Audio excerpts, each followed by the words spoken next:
In part two, I showed you the chessboard. Now, I want to show you the move that should make every skeptic stop talking, but probably not. In 2015, Klaus Schwab documented Shift 18 in the Fourth Industrial Revolution, governments and the blockchain. The tipping point was tax collected for the first time by government via blockchain. 73% of experts expected it by 2025. In 2015, the proof of concept was Estonia, the first real government to deploy blockchain technology, and BitNation, the first virtual nation built on the blockchain for identity. People laughed at that too.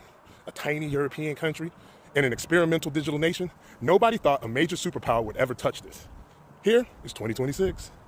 In July 2025, Congress passed the Genius Act, the first comprehensive federal regulatory framework for stablecoins in America's history, signed into law by the president. That is not a state pilot program.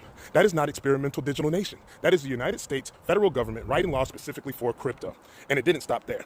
The Clarity Act passed the House the same month, establishing clear jurisdiction between the SEC and the CFTC over digital assets. In May 2026, it cleared a Senate committee vote and is now sitting on the Senate floor calendar.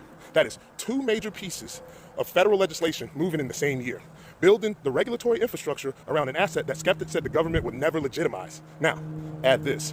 In March of 2025, the president signed an executive order establishing a strategic Bitcoin reserve, directing federal agencies to consolidate all government-held Bitcoin into a single reserve managed by the Treasury Department.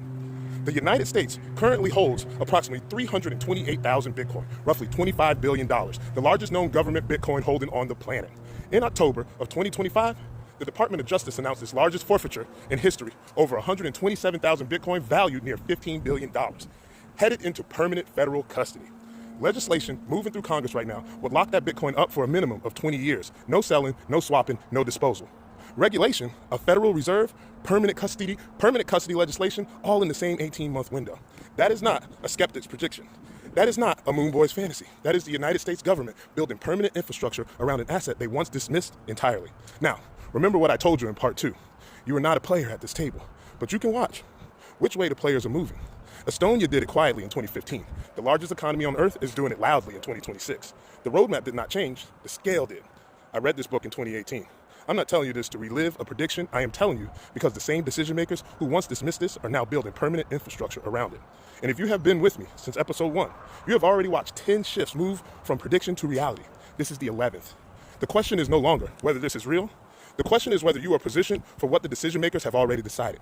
That is exactly why I built the Visionary Village. Not to sell you hype, to help you understand the board, the pieces, and how to build a portfolio that is actually positioned for where this is headed. The roadmap was already written. Understanding how deep we are is just the beginning. Follow me so you don't get caught off guard by what's coming next.